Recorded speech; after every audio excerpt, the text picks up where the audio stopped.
All right, everybody, welcome. Welcome. I know it's Monday. We'll get through this week together, though. I promise. I promise we'll get through the week together. This is an out of nowhere kind of a mid-afternoon live stream. I appreciate you guys being here. Let's do it. 3, 2, 1. Yo, what's going on?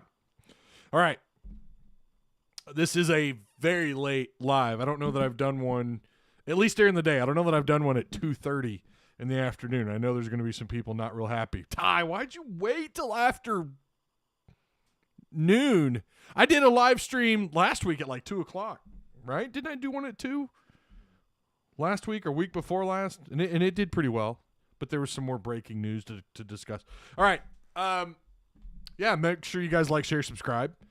Like, share, and subscribe. There we go. There's the updated thumbnail in Discord. There you go.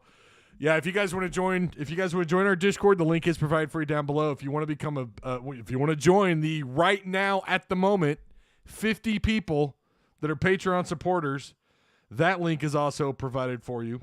Let me just share them for you both here really quick. I'm loving it. There you go. There's Test Talk with Ty, Discord, and the Patreon right there. You did one 7:45 last week. Well, I mean for like a day show, for like a weekly show. I know I've done well, like I said too a couple weeks ago, these are going to be kind of random during the week. My idea is probably throughout the off season, and that includes baseball, because I'm going to be real with you. You guys are not looking for baseball content on YouTube. I've talked about that. You're just not. A lot of my audience, 70% of you are here for football. I know that.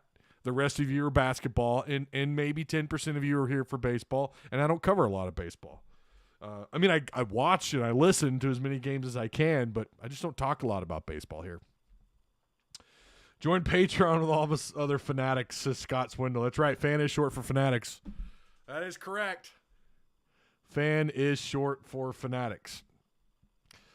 Well, I know this ain't about basketball, but UConn looks good. Yeah. No, Yeah. I'll be honest, baseball is a sport that I have to be in person to enjoy. I loved playing it as a kid. I love playing it. I love watching it, but it's either the Razorbacks or the Cardinals. You won't find me watching a random baseball game.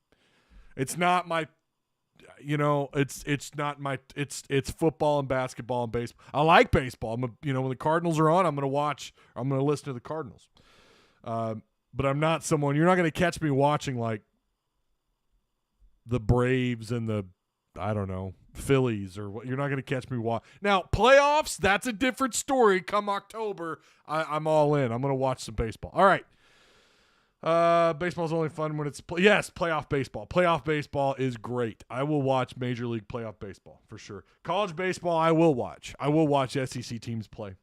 So, all right. Do we have a poll that we want to should we do a poll? What should the poll be? What would our poll be? I didn't give this any thought. We need a odd soul poll. I don't know. Does UConn win it all? That just feels so obvious right now to say that UConn, they are clearly the favorites. They are clearly the favorites.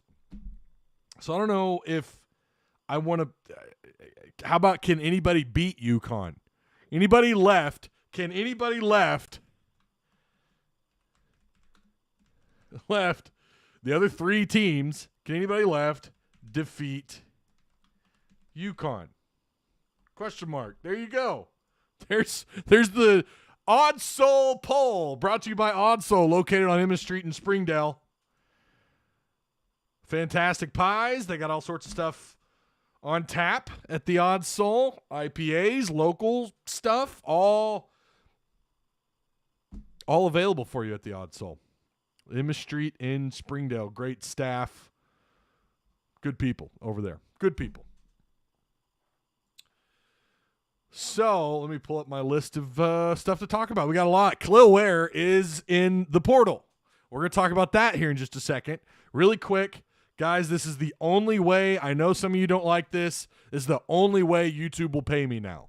I have to run some of these bullshit ads. I'm going to try and it's the only way they'll send me any AdSense revenue because I have, it's the only way they'll do it. I don't know what to tell you.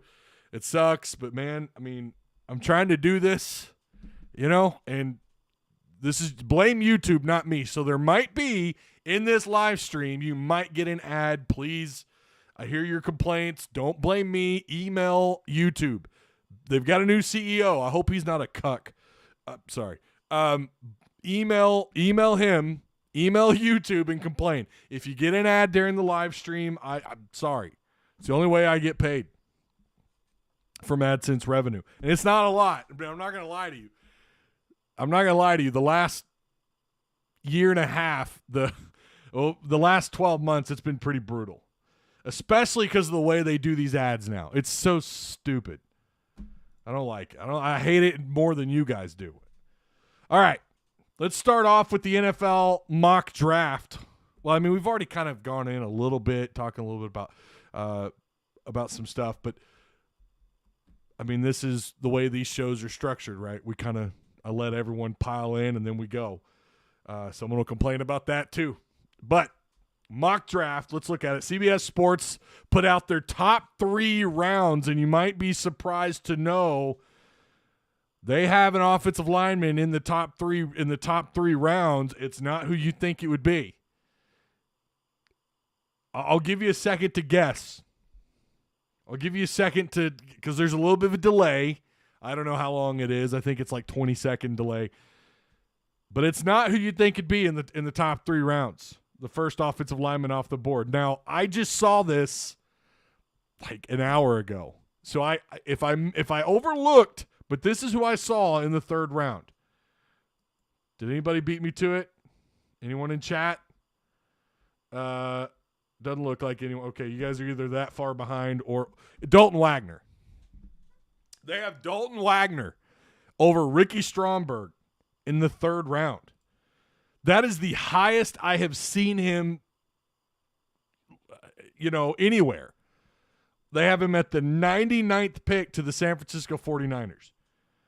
Again, I'm talking just offensive lineman. I would have thought, if you would have asked me, if you would have told me to put money on it, who's it going to be? Yeah, I would say Ricky Stromberg. He was considered top 2, top 3 center in the SEC, top 5 center in college football all year long. And centers, I don't know if they're really – I think it's these centers that can play any interior spot.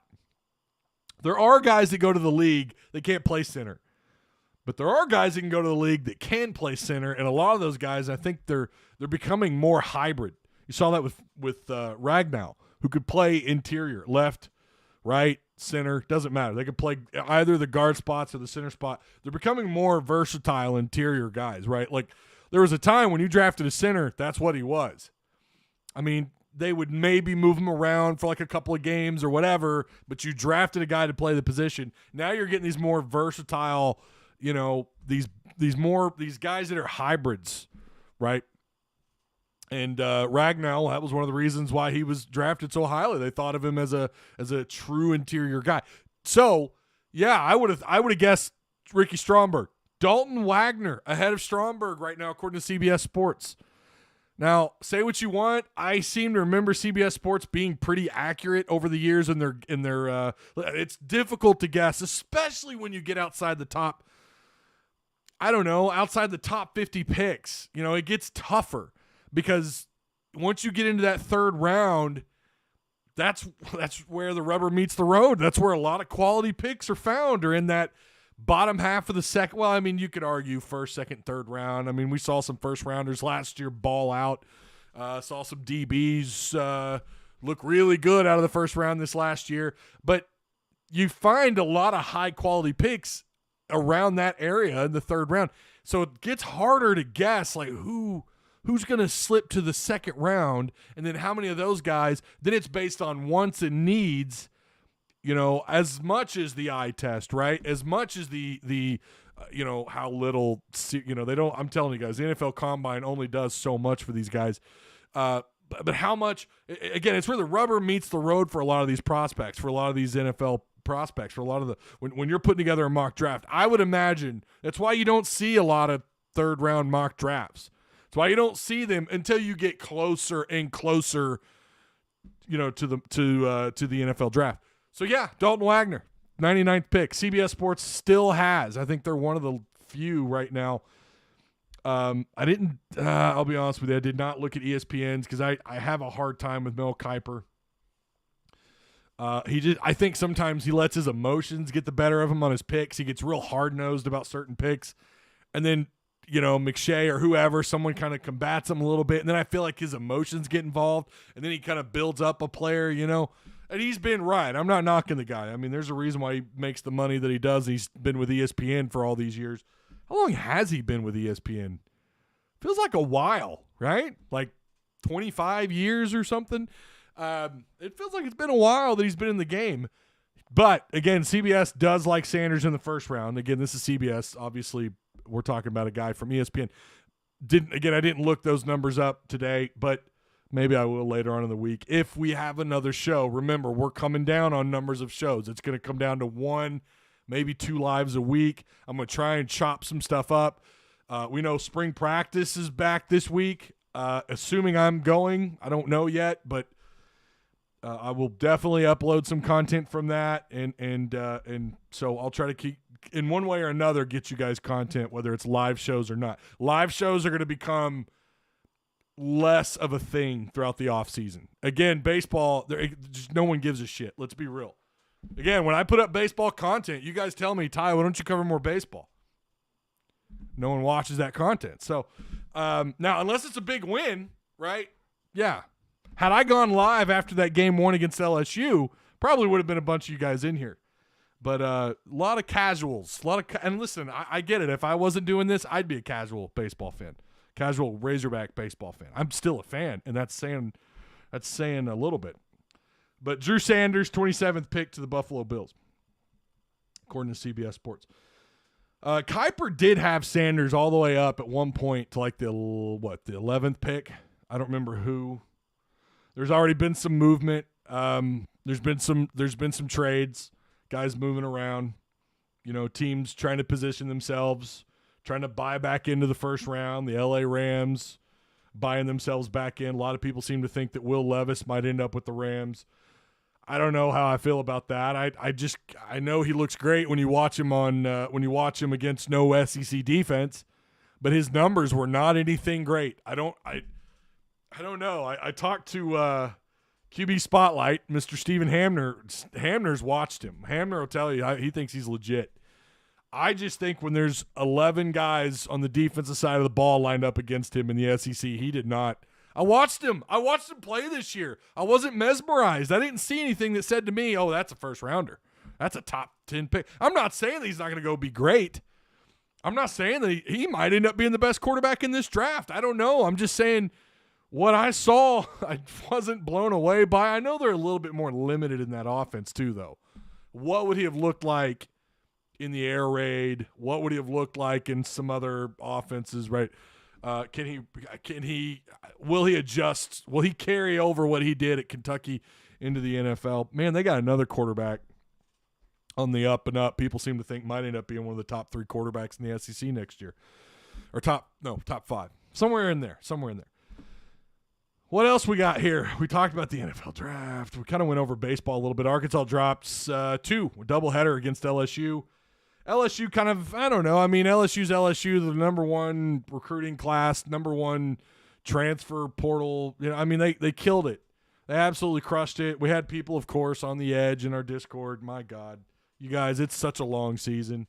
We got such a long ways to go before you shouldn't really start taking this shit serious.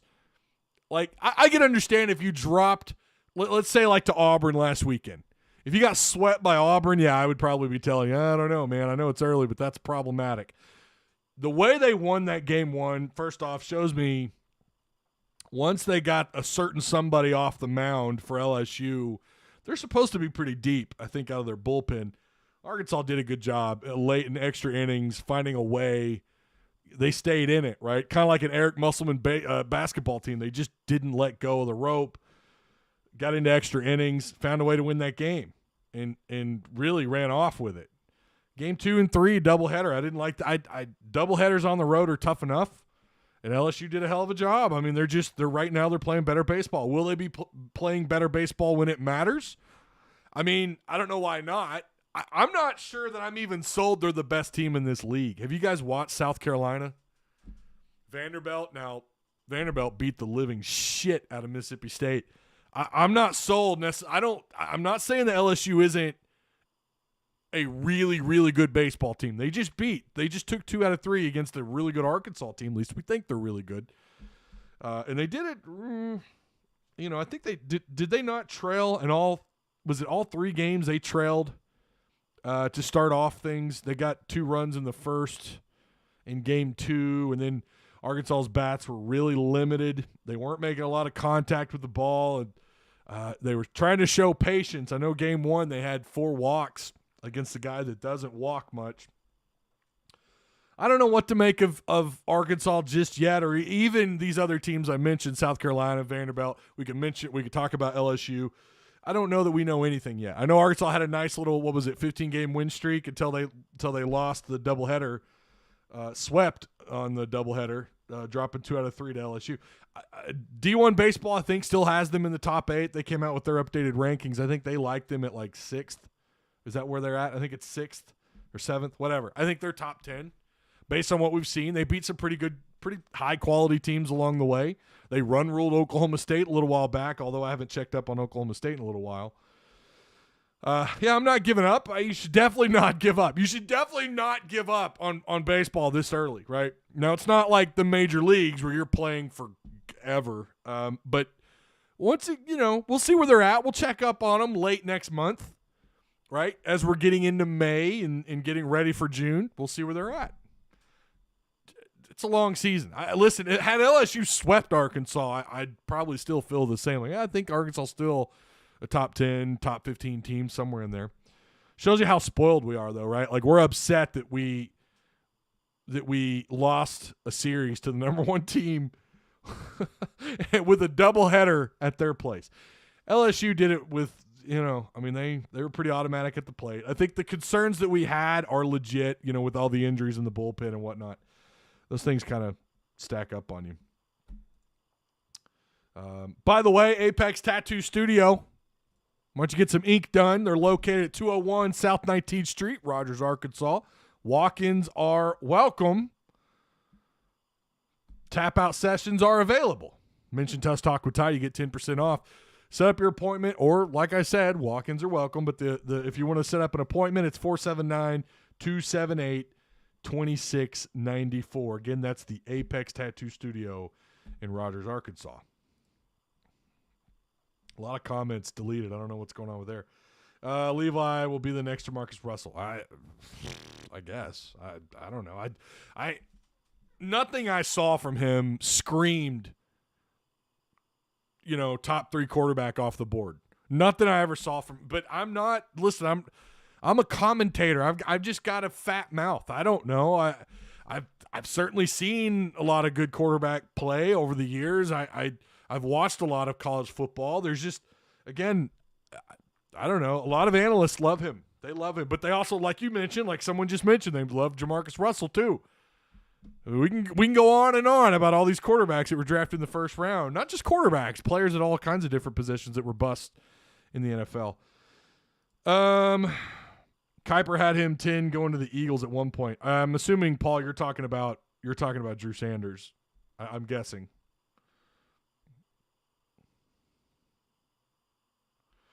What's up, Ty? Gotta love a kid with a name like Air. I agree. UConn looks so nasty. The Zags game sure made that loss a little easier. What happens if they do this all the way through the national title? People are going to be throwing stones at the net rankings, and not that they were horribly seeded, but especially when you consider, what was it, January, where they really struggled. But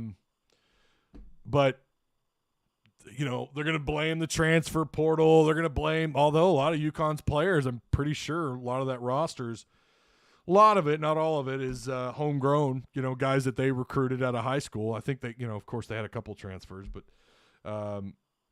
what's up with Air Russell? I don't know who you're talking about. Drew Sanders. Yeah, okay. I figured you were talking about Drew. Yeah. Someone, they're gonna if they blow everyone out, if UConn does blow everyone out, everyone's gonna be pointing fingers somewhere. And I just think they're just that good. I mean, at the end of the day, they're just that much better than everybody else. Who would have thought that, right? I think a lot of people would have thought that would be Alabama right now. I don't know, UCLA.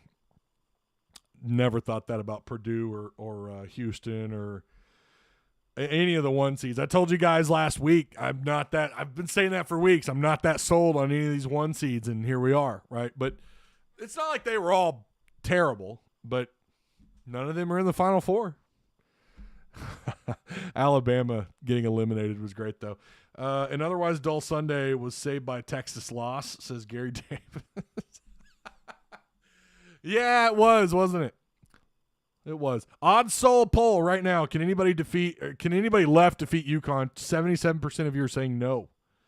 77% of you that have taken the poll, the odd soul poll, 77% of you say no. No one's going to beat them. I think I agree. I don't know. Made that one up on the fly. I don't know. Texas is going to hire within. Yep, looks like they're going to hire the what is he? Not technically an interim head coach anymore. So, yeah.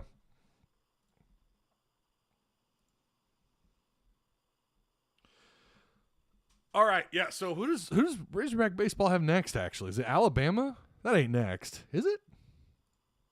Hang on, let's take a look at that. Before we move on off of baseball.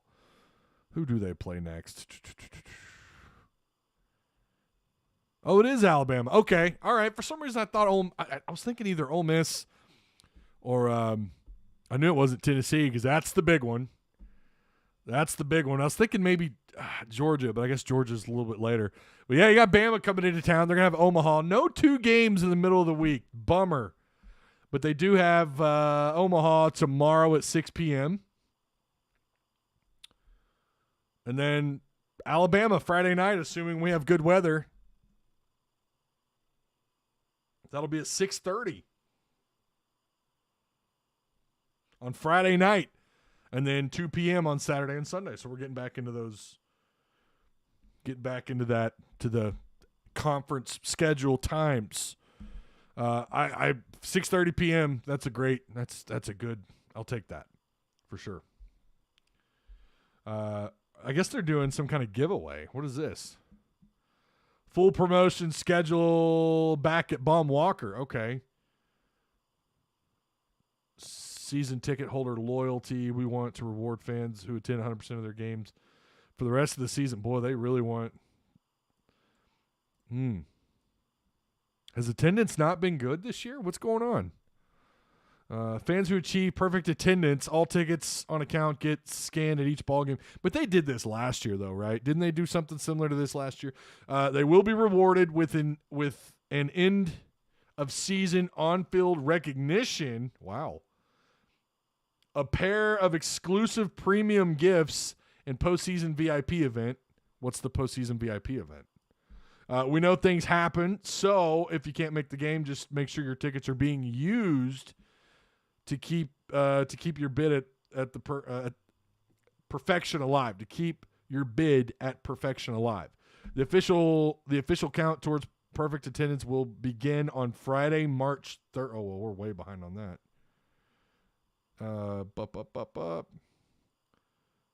New offering, tacos for life. Right? What? Oh, okay. I want to know about these cards. What's this all about? Gate giveaways, theme day celebrations, and ballpark events. Baseball card pack. Here we go. So for anyone going to the game, let's see. March 31st, so you do have an event. So you had February 25th, I guess is when this started. March 18th, March 31st, and then April 27th.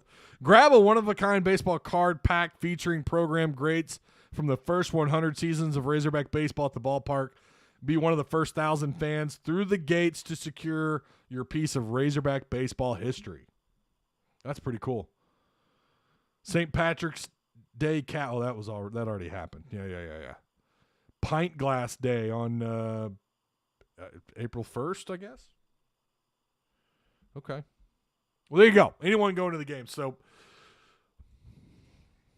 have yourself a pint. Let's get into Mr. Where'd he go? There he is. Kel'el Ware in the portal. Now, I know someone's going to say, who gives a damn? He's not coming to Arkansas. Musselman doesn't want Kel'el Ware.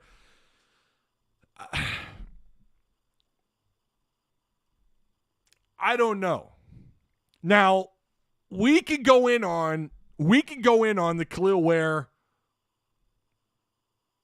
in the portal rumors, right? Like, does he end up staying in Eugene? Does he end up sticking it out with Oregon? Sometimes guys put their names in the portal and then they take them out. What I found fascinating, and of course I didn't save the link, but I think this was from 247 Sports, where they talked about just his production. At Oregon, Ware played just under 16 minutes a game, but made efficient use of his time on the floor, posting almost 17 points a game, 10 rebounds, 3+ blocks, and 1 assist per 40 minutes. And again, that's from 247 Sports. You can go Google it. Go Google it.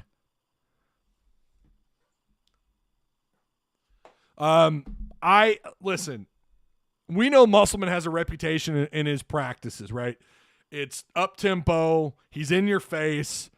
I think what Musselman offers is an NBA approach to the way he does things inside the Razorback basketball facilities, right? I think truly that they might get a little intense. They might get a little intense. You guys remember when the Mitchell twins got here and there was all these rumors that, they're leaving the team? And this is just a legit question. Was that not soon after they were practicing when that went down? I sometimes wonder, and I could have the times messed up in my head. I might have them switched around. But I seem to remember once these practices pick up, it seems like we start hearing these little rumors about guys wanting to leave. Now, maybe I've got these times messed up. I don't know. You guys correct me if I'm wrong, please. But we know he does have a reputation, right? I mean, he's in your face. Again, his practices are hot, sweaty, up-tempo. We're going to be in your face. We're going to treat this. Now, I don't know that in the NBA they're necessarily all like that. I kind of think there's a lot of teams that are kind of the opposite these days in the league. They're not as in your face as they once were because you got a lot of prima donnas. You got a lot of egos. You got guys that, they don't feel like they're just a player. They're also the coach on the floor, and there's a mutual respect. I think you're seeing that more and more in the NBA. But I think Musselman's approach is more early 2000s, maybe 90s approach in his practice because that's his era. That's about the time when he was in the league, right? That's his time when he was moving around over the years. And then, of course, you can go back to the days, with his dad and all that. I think that's his approach, his old school NBA, that kind of mentality in his practices. And then I think with the tempo and the way they do things and the way he manages his practices, this is based on what I've seen, what I've read, what people have said on Twitter, what people say in their articles. It seems to me like that is the NBA or maybe it's just a modern era for college basketball approach. I don't know. Seems like someone like Kel'el Ware would benefit from that. It seems like somebody like Kel'el Ware, I don't know how things were at Oregon. I have no idea. It's clear that he doesn't think they did enough. He's not going into the draft. He's in the portal. And I think in that same article, I'm pretty sure had him at the tail end of the first round. That's not bad considering his minutes. Again, we know the NBA is all about potential. It's all about growing into that to what you can be at the next level. That's, again, why guys get drafted high that maybe don't have unbelievable numbers in college. Maybe they didn't play as well at the end of their season. And sometimes they do take a bump. Sometimes those guys do drop back a little bit. But Kel'el Ware, and I seem to remember reading this a little while back, was on the short list for first-round draft prospects, not lottery picks. But it seems like Musselman would be, or Arkansas would be a place where Kel'el Ware could take that next step to the next level, Look at his track record in getting guys to the league. Look at his track record of getting guys on the map. Ricky Council, if we're going to talk about recency bias, there you go. Council comes to Arkansas one season. I mean, it wasn't 2 weeks ago. I think NBC Sports had Council as a 23rd overall pick in the first round. I don't think he was on that list last year. Now, again, I might be wrong. I don't ever remember seeing his name on that list. Talking about NBA mock draft list. So if you want to get prepared for the next level, someone who's he's a high-intensity guy. He's an old-school basketball, and I think their approach as a staff and how they do things, whether it's regular season, off-season, I think it's a little bit more like an NBA approach. Now, I'll be honest with you. I don't keep up with how other schools, what they do. Maybe this is just modern-day college basketball, but I know that Musselman has a reputation. His practices are run a certain way. So, and would that mean that someone like Ware, that Musselman may not even offer anyways? Now, he just hit the portal. I think this was today, just a little bit ago. Who knows? There's rumors that maybe when he was on his visit here, when he was on campus or whatever, he was mixing it up, rubbed some people the wrong way, and those are just bull. I think that's some of that. A lot of it's probably just rumors and rhetoric and blah, blah, blah. I would say take that with a grain of salt. I know that I did watch some clips. I did watch some of him, some of his highlights, and I like him. I like him a lot. There's also been, I say I like him a lot. I like what he can be. I think his potential is really high. The other side of this is that Ware may not be a high-intensity guy. He might be a little bit, I don't know how many people have either DM'd me or said this in Discord, I got a chance to watch him play, and yeah, he's the best player on the floor, but, he's so it just looks too easy for him, and he's kind of taking some plays off. Now, that is what people have told me. I'm not claiming that to be true. I like what I've seen. I like what I've saw of some of the clips that I found on YouTube of him at Oregon and some of the stuff that I saw out of high school. I think he's a smart young man. Maybe it's just that Matt Jones effect. I talked about that in Discord today as well, about how Matt Jones would, in practice, just kind of, you thought he was just uninvolved. I can remember watching him either in games. Of course, I had my dad's binoculars. I was always wanting to know where number 9 was. Or watching him on the television, they would zoom in on him, and he's on the bench, kind of scratching his head, uninvolved, while the Razorback defense is out on the field. He was just kind of, I don't think it's that he didn't care. That's just how he kind of carried himself. Maybe that's some of it. Maybe that's just his personality. I hear what you guys say, and I've seen what you guys have said in Discord about his kind of low-key energy. Would he survive the Musselman experience? I don't know. But if he's coachable, if he just tries, and again, what I saw certainly looked to me like he was trying. If he brings that, evolves his game a little bit, that's a legit lottery pick, I think. A lot of ifs there. A lot of things he's got to do to prove that he's a lottery pick. A lot of things he's got to do. But his potential is through the roof. I like him a lot. I really do.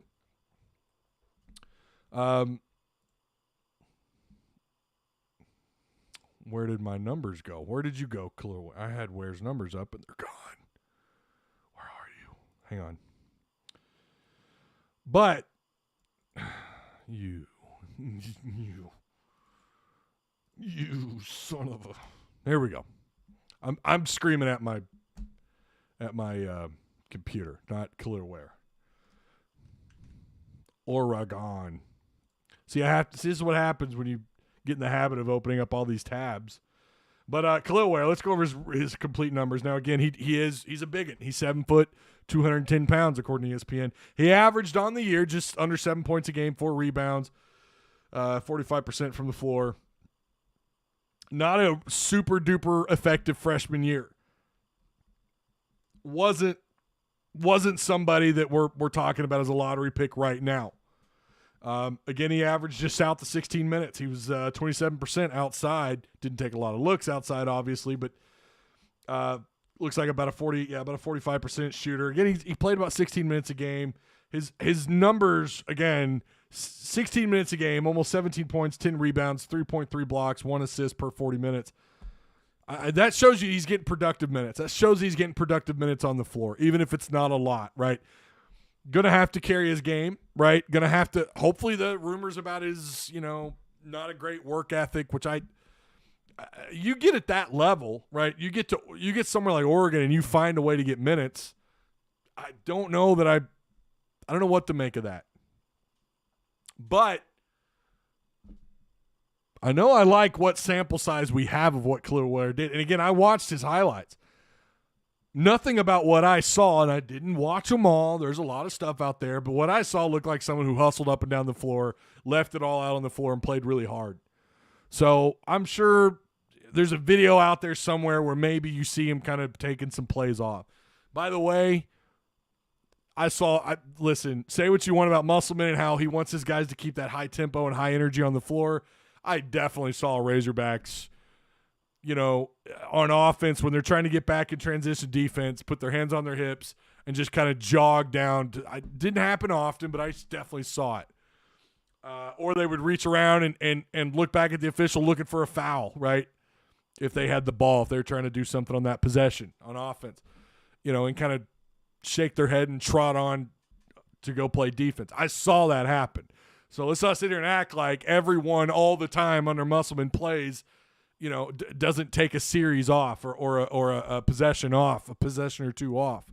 But I would argue that his guys are definitely – there's a reason why their perimeter defense has been so great under him, why they are a defensive-minded team. And it's all about transition defense, getting back where you're supposed to be, and play a little bit more in-your-face kind of defensive style. That's his it's a physical game for him. And a part of that is hustle. And I do think that's a big emphasis for him. And, again, that's where the question comes in about Kel'el Ware. Would he mesh under Musselman? I don't know. Oh. Why is ESPN? Why are you doing this, ESPN? Oh, my God. I had the site muted and it unmuted itself. I hate ESPN, by the way. I don't think he would respond to Muss well at all, says Celtics for Life. He does kind of have a nonchalant feel about him, says Charles Marshall. Yeah, and I've heard that a lot.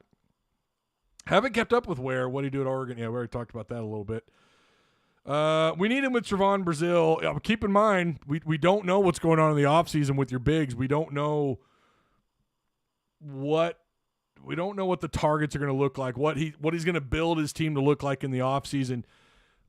Considering who you already have committed, considering that you've already got we imagine that Brazil's coming back. I think he's coming back.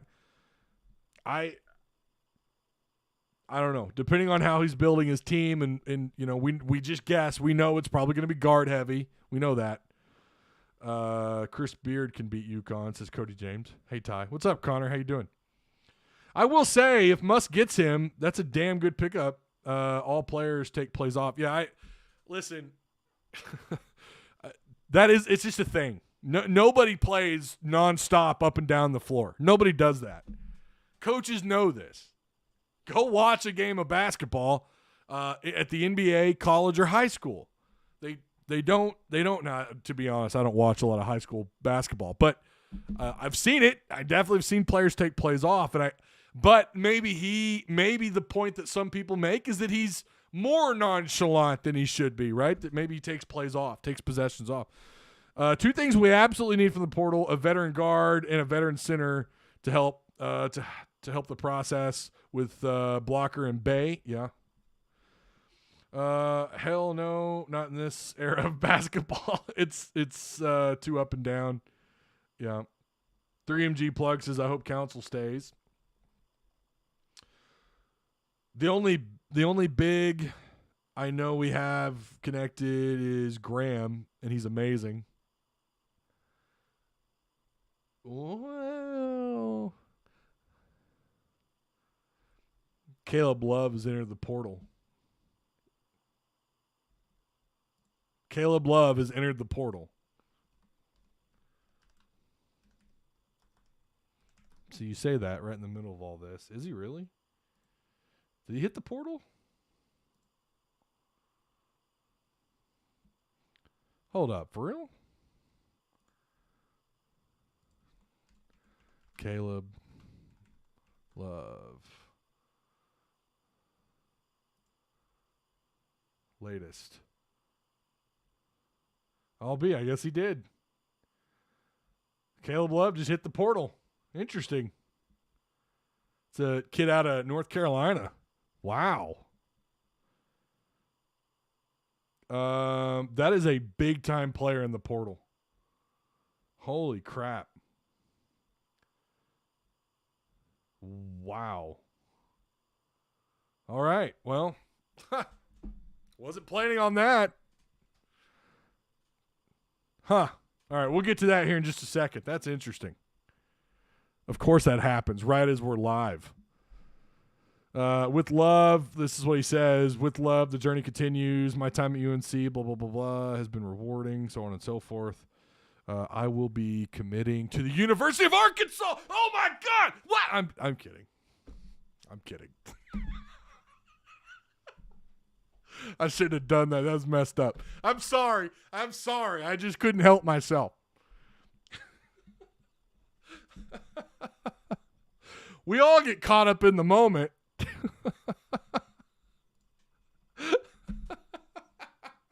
I know I'm going to get an angry DM here in a minute.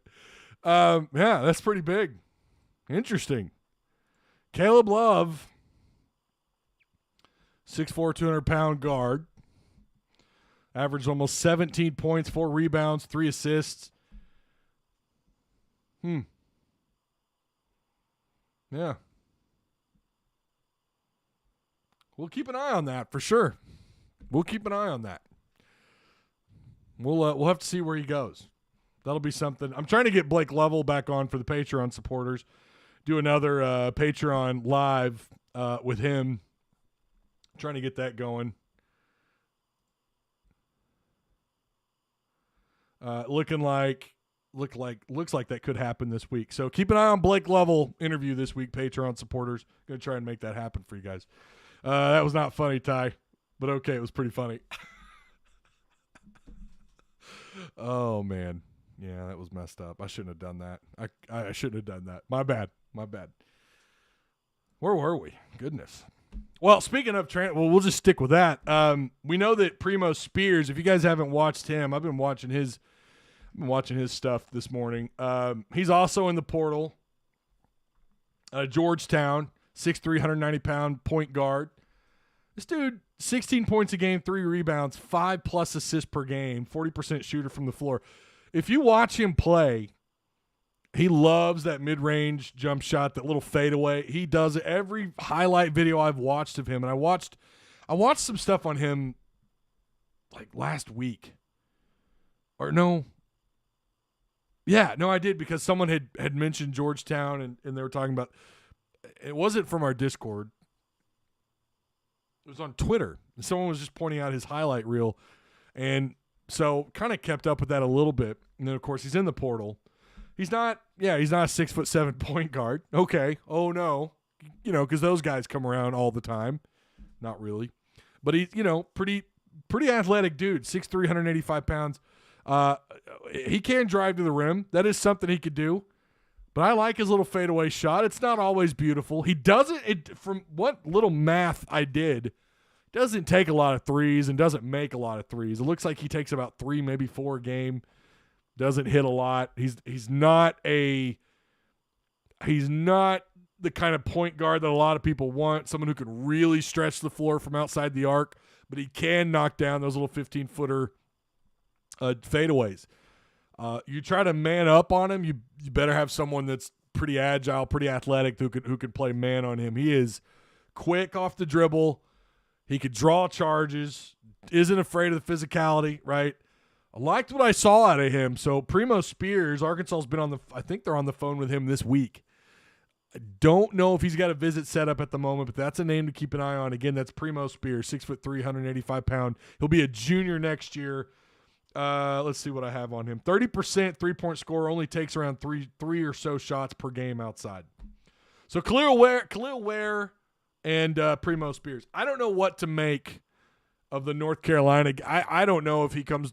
Right now I would say probably not Arkansas, but you never know. Hey Ty, you know why fall and blocker for? Well, I'll let you tell me. 3MG. I don't know. I would love to get Primo. I like Primo Celtics. You and I were talking about him in Discord. I like him a lot. He's an older point guard. That's something I've said before. And he does turn the ball over about, I think it's right around 3 times a game. But he also played something like 38, 37 minutes a game for Georgetown. So, I don't know. I was asking you. They're not 4 stars on all sites, right? I think 247 has blocker as a 5, right? Doesn't 247 have blocker as a 5-star? No, they both are. They're both Layden Blocker and Bayfall. I thought Bayfall was a high 4. On 247 Sports, Bayfall's a 4-star. On 247 Composite, he's a 5. Layden, so they're both 4 stars according to 247. But Composite, they're both 5 stars. I don't know. They're both really good. Layden Blocker will be, he's another, he's a 6'2", 6'3" point guard.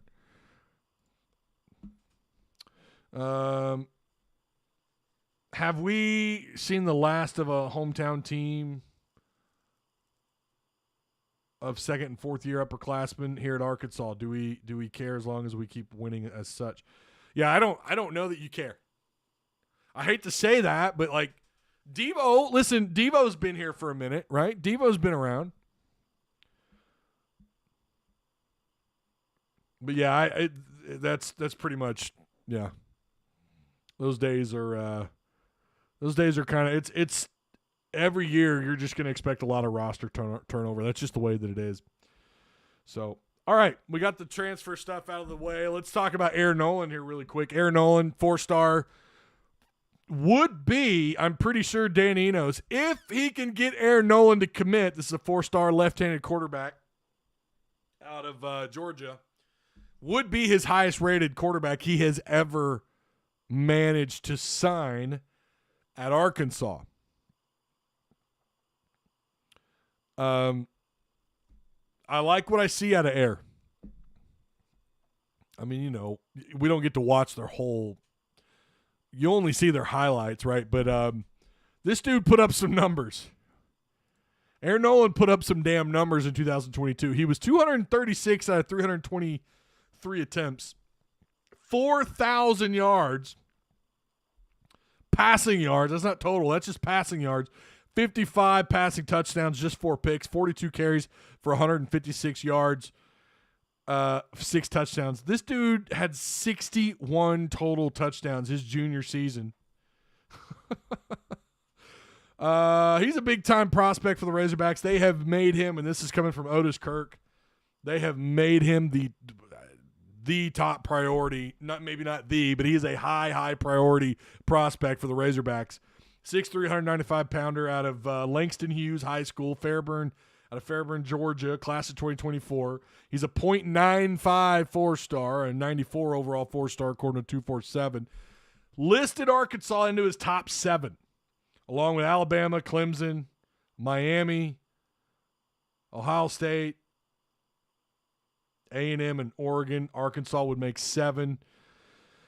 Ohio State, someone mentioned that in our Patreon chat. I don't know, and I tried looking. I don't know that Ohio State has actually pulled the trigger on Aaron Noland or not. Last I had seen, they had not. I'd reached out to someone to see if they could confirm whether or not he had an offer from Ohio State. It seems to me like if you're putting someone in your top 7 and they haven't offered you, all it takes is for them to throw that offer out, and then you're probably going to commit. Yeah, he's a fun quarterback to watch, man. I mean, he's got moves, runs track too. He's a track guy. I could tell you these numbers. I don't know. Posted 200-meter time at 24:19. Ran a 11.89 100 as a sophomore. Again, that's 11.89, 100 as a sophomore in the spring of 2022. But yeah, again, you look at his numbers, pretty impressive guy. He played as a freshman, he started as a sophomore. He threw for 2,500 yards his sophomore year, 34 passing touchdowns, just 7 picks. So 5 picks his freshman year. Of course, we know he probably didn't start. 7 picks the next year, and then just this last year he threw just 4 picks with 55. So he's not done. He's got another year. I wonder if he's breaking records at this school. My God, 61 touchdowns. He's killing it. Yeah, Aaron Noland is definitely a top priority for Arkansas. Dan Enos, pretty sure he's had some good gets. When he was at Arkansas, he was responsible for some four-star players. Was he not responsible for? I don't know if I even want to say it. Hang on. You could pull up their list here, can you not? Was he not responsible for T.J. Hammonds? Pull this up. See if it'll let me. I think he was. And he was also, I'm pretty sure he was in on the Connor Noland stuff there early on. I don't know that he was of course, Connor Noland was a .894 star according to 247. But this would be a big feather in his cap for sure. Camo Gang says we're number 7 on that list.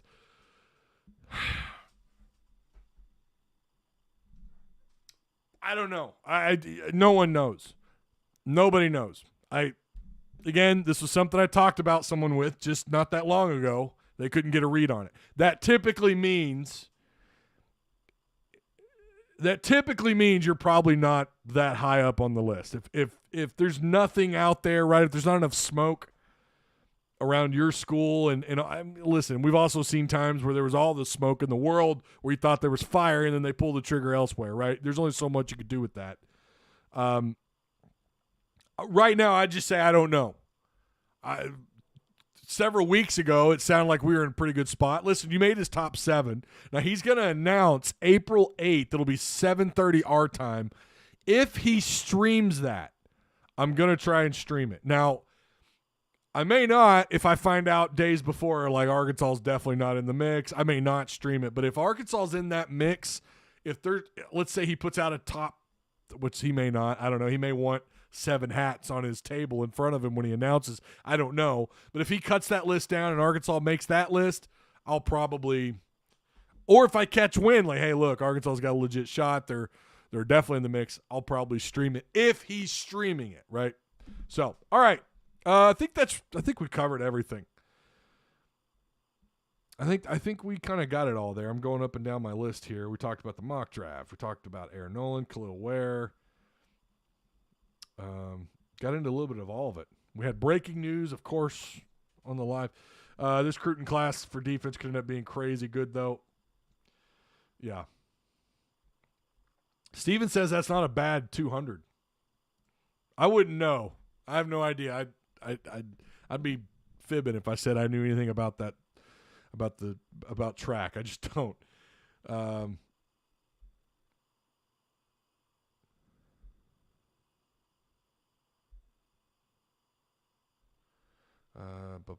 hope our football roster could stay healthy. The injuries last season made it rough. Yeah, well, for sure. Catalan was a blow, and then you couldn't keep Slusher healthy, and then Slusher got into the, off the field event, the issue, suspended him for a game. You had some stuff you had to deal with, right? Had some injuries they had to deal with. Football, basketball, baseball. We have some people in our Discord that seem to believe that University of Arkansas was built on some Indian burial ground. I mean, there is a Civil War gravesite, like literally, a half mile off campus. So I don't know. Something's going on. I bet Miami throws Air a bag and a half. Yeah. All right, let's finish out our Odd Soul poll. Can anybody defeat UConn? Every one of you guys almost, other than maybe like 5 people. 78% of you say no one's going to beat UConn. I think that's pretty easy. Shout out to Direct Service Overhead, the garage door company. They offer same-day services, quality parts, free estimates, affordable outcomes, hundreds of 5-star reviews. Give them a call today at 501-244-3667. Again, that's Direct Service Overhead, the garage door company. Shout out to Odd Soul and, of course, the Apex Tattoo Studio and Patreon supporters. You guys help make this possible. So, UConn is the only team that could beat UConn. Yeah, they're going to have to beat themselves. They're going to have a really, really, really bad game. I would say nothing is impossible, but the way UConn has looked through this whole tournament, it's been consistent. Man, it just sucks. I said it, and someone out of this bracket's going to win it, although I thought it'd be UCLA. But, whatever. It's going to be UConn, I guess. If not UConn, who would it have been? Would anyone else out of that bracket have had a shot at the national title? Well, I don't know. But it wouldn't shock me if someone, well, we're never going to know, but I think anything could have happened out of that bracket. But I had a strong feeling nothing's settled, right? Nothing's written in stone. Nothing is written in stone. We don't know that UConn's going to win the whole thing, but boy, I side with you guys. I don't think anyone's going to beat them. So I'd be shocked. At this point, I probably would be shocked if someone beat UConn. Yeah, I think a lot of you would too. I will see you guys later on. I think we're going to do a live this week, another live. We'll see. I might put up some different kind of content. So just be on the lookout for that. I right now at the moment, I do believe I'll go live on Friday. I'm sure we're going to have a lot to talk about with spring football. Again, we've got that starts this week. We're back up. Guys are back from spring from their break. So I'm sure we'll have a little bit to talk about on Friday. But again, once we get out of spring football, really that's when that's going to start. The less those live shows are going to happen. Now, I'm going to try and continue to bring Patreon supporters some exclusive content, but even some of that might slow down as well. So, all right. Connor says Miami can do it. Miami has been surprising. I think this would be their first natty, is it not? If they were to win the whole thing, wouldn't this be their first ever title? Part of me wants to root for them. I like those teams that have never won one before. I like those teams. UConn is damn good. Much respect to UConn. So, and I'm a UConn fan. You are, Connor, and you're a kind one. You put up with all that hog Twitter nonsense, and you survived it. You're the man. All right, I'll see you guys probably on Friday. Enjoy. If I don't hear from you again, if I don't go live on Friday, you guys have a good rest of your week. I plan on going live on Friday, but things could change.